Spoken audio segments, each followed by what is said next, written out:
So we got some big news for UFC 301. We pretty much know the entire card at this point. There are 12 announced fights, and typically pay-per-views are between 12 and 14 fights in total, so the card's pretty much done. We might get 1 to 2 more fights, and we potentially know what the main event is. However, there is still Alex Pereira there. I'll talk about that in a minute. But what I want to talk about first is Jose Aldo is coming out of retirement to face Jonathan Martinez. I did not expect this. I never thought I would see Aldo back in the UFC. I know he's been doing some boxing events. He did one against Jeremy Stevens not too long ago. He did retire after the Merab fight, but even then, he was still one of the top contenders. And if he beat Merab, he probably would have got a title shot. And in hindsight, he arguably did better against Merab than anyone else. It was the most competitive fight. I guess you could maybe argue Henry Cejudo did better because he did win a round, but he did get beat pretty bad in the second and the third, whereas Aldo made pretty much every round competitive. He defended every single takedown. Merab didn't even get him down once, whereas Merab was able to get Henry Cejudo, an Olympic wrestler, gold medalist, who has amazing takedown defense. He was able to take him down, but he couldn't take Jose Aldo down. Aldo has some of the best takedown defense in UFC history, but the issue is when Merab would make contact, shoot him for the takedown, Aldo would be able to defend the initial shot, but Merab would be able to hold him against the fence, and Aldo just couldn't escape. And even when he did get off the cage, he wasn't doing much on the feet. He just really couldn't, but he did do better against Merab than most guys, besides maybe Henry Cejudo, as I said, recently at least. And then after that fight, he did retire. And at the time, a lot of people were questioning,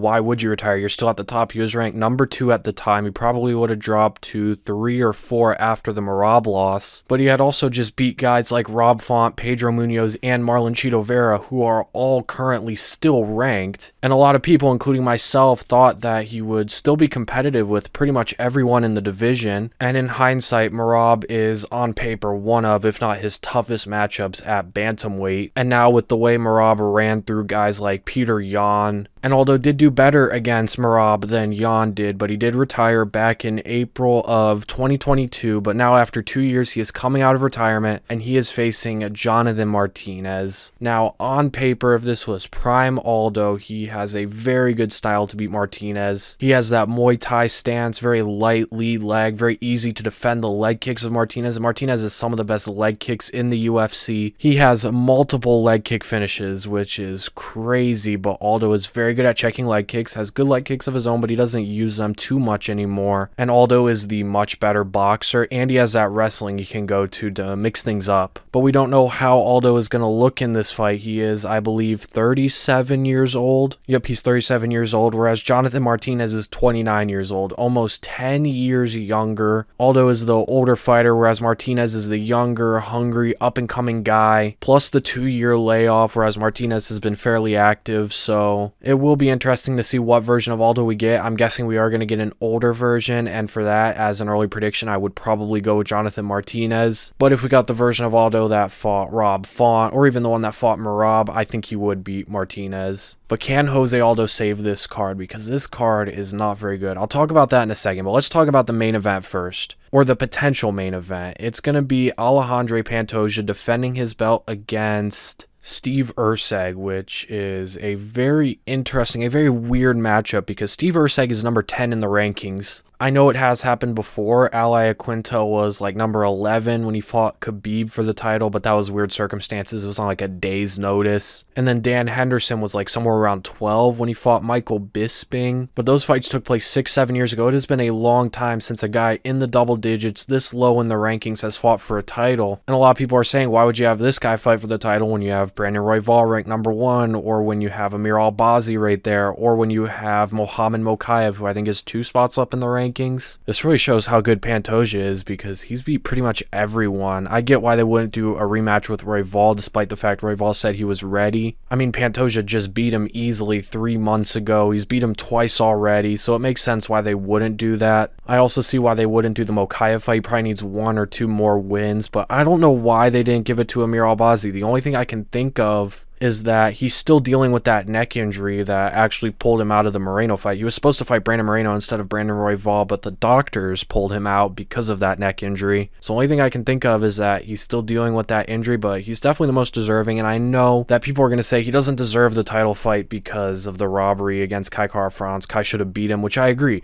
Kai should have won that fight, but at the end of the day, the judges gave it to Albazi, so it's still considered a win for him, and he's on a good win streak. He's 17-1, 5-0 in the UFC, and just beat Kai Kara-France, so I think he's by far the most deserving of a title shot. But instead, they went with Steve Erceg, who's ranked number 10, only had 3 fights inside the UFC, coming off that Matt Schnell win, beat Costa, and beat David Dvorak. Those are 3 really good wins, but there really is just no one for Pantoja to fight at the moment, and it looks like Pantoja versus Erceg is going to be the main event. There is the wild card of Alex Pereira, because he did talk about wanting to fight back-to-back. He wanted to beat Jamal Hill at UFC 300 and then fight Magomed Ankalaev a month later in Brazil on 301. Now, I don't see this happening, and it probably shouldn't happen, but if he does go out there and knock Jamal Hill out early, but at the same time, Jamal Hill could also knock him out early, so there is that. But let's say Alex Pereira goes in there, sparks Jamal Hill out in the first round. It's still only a month turnaround, and in my opinion, Magomed Ankalaev is by far the hardest fight of his entire career, to be honest, and it's his hardest fight at light heavyweight for sure. So only having a month to prepare for your hardest fight, and I doubt he's going to come out of that Jamal Hill fight unscathed.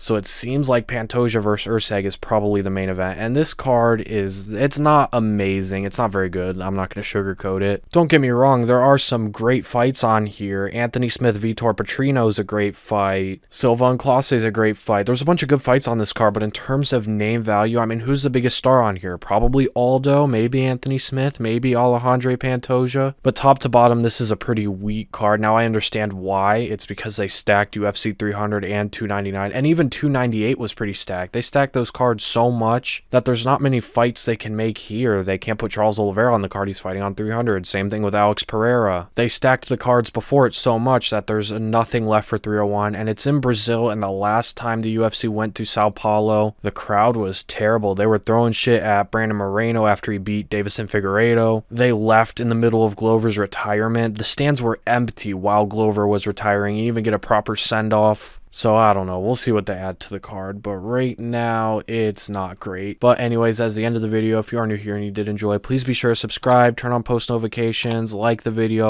leave your opinions on this card in the comments down below, and I'll see you guys in the next one.